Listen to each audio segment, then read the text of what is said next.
do you say when people ask for one fun fact about you? Story 1. I couldn't use my nose, couldn't smell or breathe out of it until I had surgery when I was 18. I cried the first I ate because I didn't realize you could breathe while chewing. My favorite smell is fresh apples. My least favorite is roadkill, decaying animal corpse. Edit. Wow, my most upvoted comment. Thank you. To answer some of the questions below, my favorite smell, least favorite is usually the next few questions people ask. I'm in a landlocked state sadly and don't travel much again. Sadly, so I haven't really smelled everything I want to. I do have a list of things I want to smell before I die. It's only been a few years since the surgery, so I have a lifetime to smell everything on the list. Story 2. Fun. I have hair that grows on the palm of my hand due to the fact that I had a skin graft done from an accident when I was an infant. They took the skin, over a series of surgeries, from the crook of my leg next to the pubic region, and when the skin was transplanted the hair follicle survived, and when I hit puberty my hand did too. It started when I was about 15, although this ends up being more of someone who I am close with in a room full of people going, hey rattle, show this person your hand, like some kind of sick party trick. Edit. Pics for you sick. Story 3. When I was 8 or so I saw an episode of Cheers where a guy could count the amount of letters and words really fast. Been doing it ever since. Weirds people out when they ask me to do complete sentences.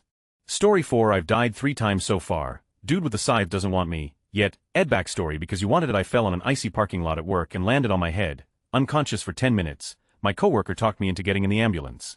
15 minutes later I started seizing, then stopped breathing and my heart went into fibrillation, flopping around. Pupils fixed and dilated. My brain was bleeding inside and swelling and basically shut off. The EMTs got me going again. Defibrillation feels like eating a lightning bolt, and got me to the ER, where I promptly checked out again.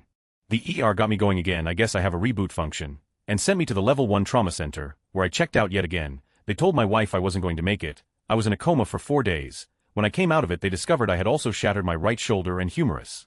So they put me under and installed a bunch of stainless steel brackets and screws and cables and stuff. Except, I woke up during that surgery, which involved a lot of screaming and cursing in 5 languages. Like, I apologized to the surgeon a few weeks later because I said some really nasty about his mother. They eventually released me. I have limited movement in my right arm, lost 10 years of memory, lost 30 IQ points, and keeping any information in my memory is really hard. But 3x respawn IRL is pretty good stats. TLDR died 3x after traumatic brain injury due to inability to walk on ice. Up. I still alive. I had 6 wisdom teeth removed. Story 5. I can turn one of my legs around 180 degrees, and walk with it like that. Edit. For any wondering, my knee does face backwards when I do this, so I can bend my leg the wrong way altogether. It basically rotates at the hip. Story 6. That I DM for an oddly diverse DD group. I've got a mute Vietnamese 19-year-old girl, a 29-year-old Nepali immigrant man, a 26-year-old dude who suffers from Crohn's, arthritis, and like 5 bone disorders, and a fat white IT guy. I'm really trying to get a blind African-American transvestite to join so I can really round out my group. Edit. Misspelled Crohn's. Story 7. I ask the tallest guy in the group to stand up straight and then I touch his toes at the same time as the top of his head. My wingspan is 68.5 and I'm 62. Edit. Guess he'll look into this Marfan thing. Grandpa was actually tall and a surgeon, but hey, never asked him. Edit. 2. Guess he'll look into this deadlifting thing too, but after the cardiologist. Story 8. When I was 5 I had to get my stomach pumped because I asked my dad to teach me to gargle Listerine. Swallowing that little cup gave me alcohol poisoning. Story 9. My lower middle class parents found my dad's biological father after 50 years using an online family tree service. He was given up for adoption due to mom passing and dad being drafted, and found out he is Native American. They became millionaires after only a few years of being a part of the tribe casino and resort. Gramps built a house right next door to his on the reservation, and they moved to So. Cal, and my dad got to spend the last 6 years of Gramps' life with him. This is the short version, but it's such a crazy story that many writers have asked to write a book about it. Story 10. Born February 29th. And no, I'm not 5 years old. Keywords being years olds, not birthdays. Old. Edit. I personally prefer celebrating the 28th as my birthday month is February. And it's simpler to think always the last day of February, but I've seen people who celebrate on the 1st and that's fine too, I suppose. Story 11. That I can hyperextend my toes underneath my feet and walk on my knuckles like a gorilla. Also, I've been hit in the head with a brick with no lasting damage. Crimson Jakemanson scan Shanzend. Edit. I can also move the bone at the base of my thumb forwards and backwards while my hand is stationary. Edit. 2. I can also rotate my legs 180 degrees one at a time. Story 12. I laugh during inappropriate moments, funerals, weddings, anything serious. Sad. I'm not a terrible human being, I just don't know how to deal with serious situations, so I cope by laughing. Story 13. I'm physically incapable of burping, which is why I hiccup all the time. Also, I once used a shower that had up until that point only ever been used by James Franco. Story 14. I once saved 2 dogs from an apartment fire. Well, sort of. I was a maintenance guy at an apartment complex that was being evacuated due to a local wildfire. One of the residents left her dogs in her apartment, and I didn't want to let her go back there as it was close to the fire, so I went and grabbed them for her.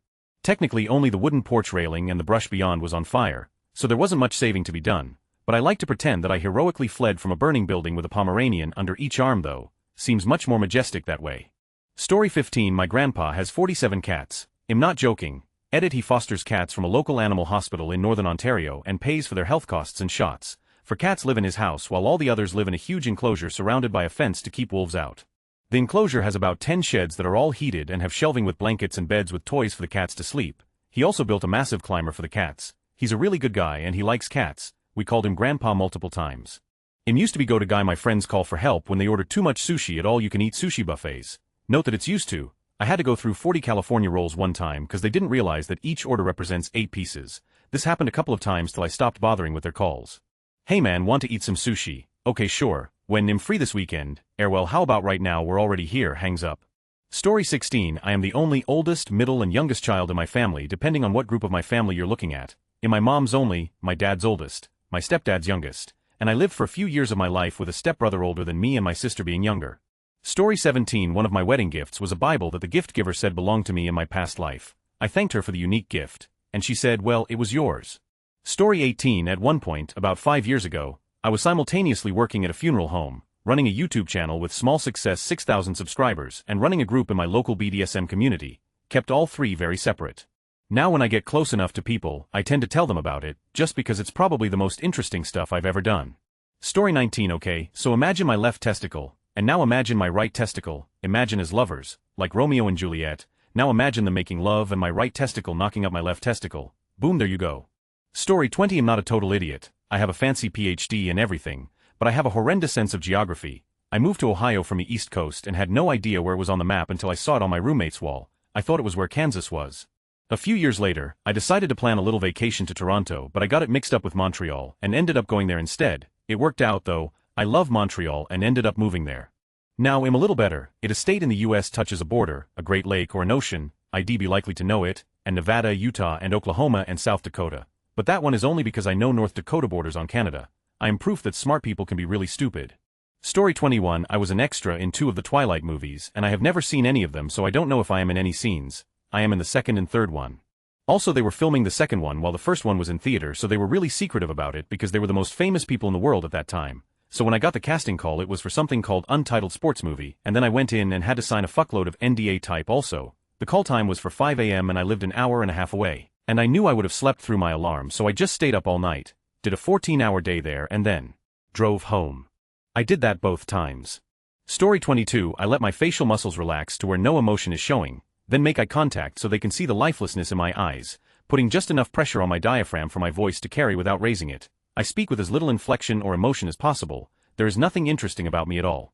I hate these kinds of questions. Please don't talk to me. Then I thank them and return to what I was doing before.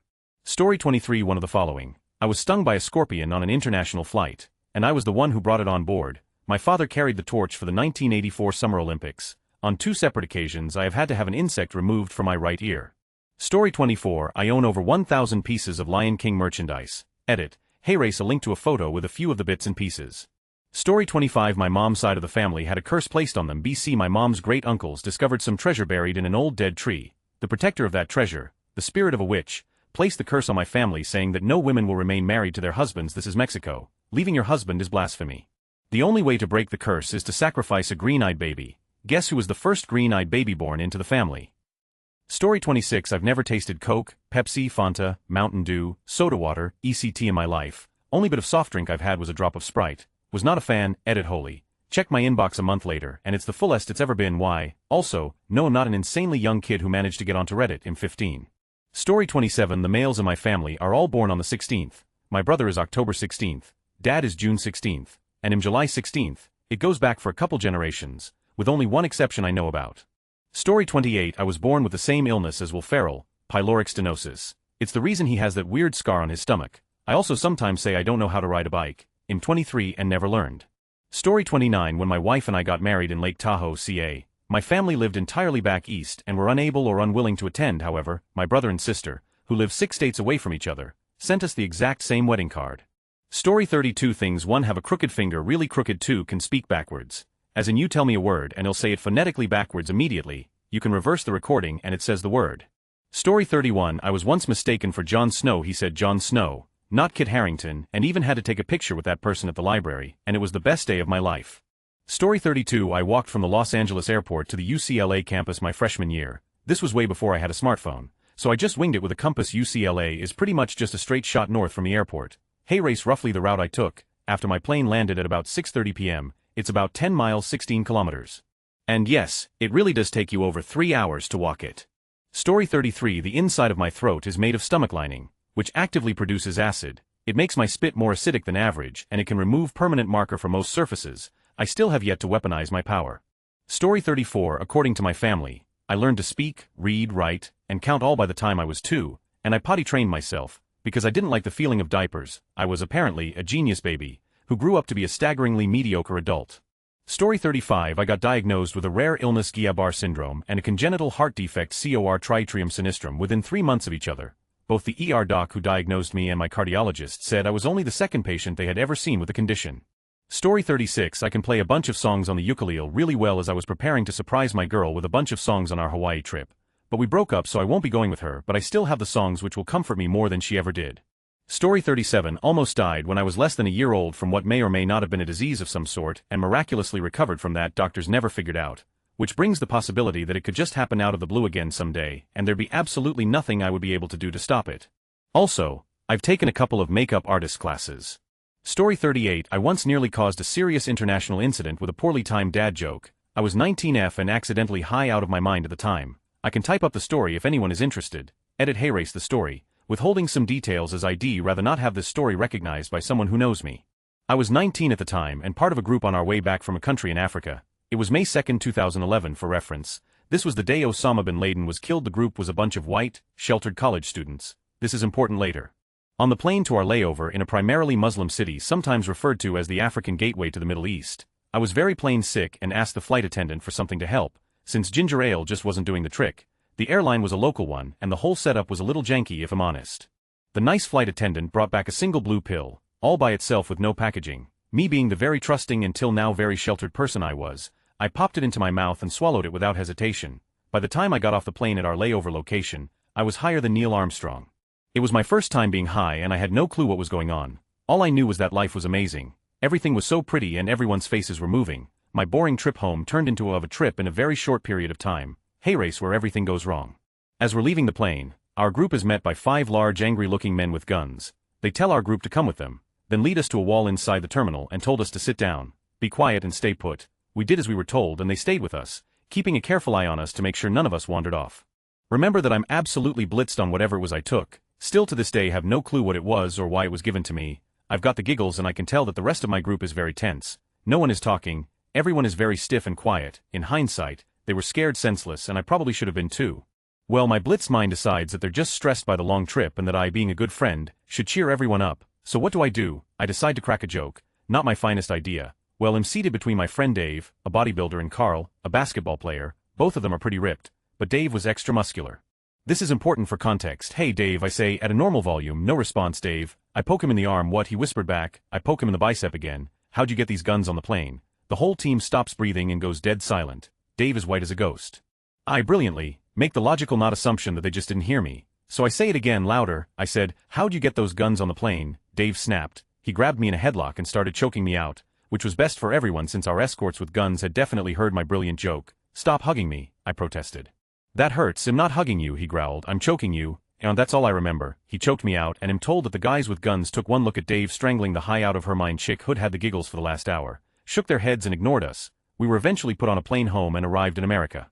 I remembered very little of the whole situation, but Dave and Carl were more than happy to tell me all about it.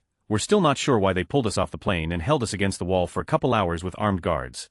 It's possible they were only protecting us, since tensions were running high that day. It's also possible that there was something else in mind for us, but the way I see it, all's well that ends well. TLDR took a little blue pill a little too trustingly, got high, made a bad joke in a bad situation on a bad day. Friend choked me out to save us from even more trouble. All's well that ends well. Story 39. I used to be one of the world's top players in 2 different video games. One was a small western shooter, and the other was a small underwater shooter. They never find that as cool as I do. Story 40. I built my own computer. I know many people here may think it's easy, and it is, but IRL it always impresses people that you built yourself a computer. Story 41. I can lick my elbow, which is usually followed by someone asking me to prove it. I love watching the looks on their faces when they see I can actually do it. Story 42. I never lost half my baby teeth. I assumed for a long time they were just slow to come out, but I brought it up one day to my dentist and he said they are all adult teeth and I must have forgotten losing them, so I either forgot losing half my teeth or never had half my baby teeth. Story 43. Late to the party, but technically I'm a cyborg. I have a brain shunt that operates via magnets to drain cerebral spinal fluid. I've had it repaired and replaced a few times, and when it doesn't work, man, my brain goes haywire. Story 44. I grew up so poor. I played with stones in the back garden. The small stones were the good guys and big stones were the bad guys. I had giant battles against good and evil that went on all day using stones. Story 45. I was going to be an opera singer before I realized I didn't like performing as much as rehearsing, especially solo. Now I study architecture, am also a POTI-certified scuba diver, haven't been in a while but I'm excited to get back in the water soon.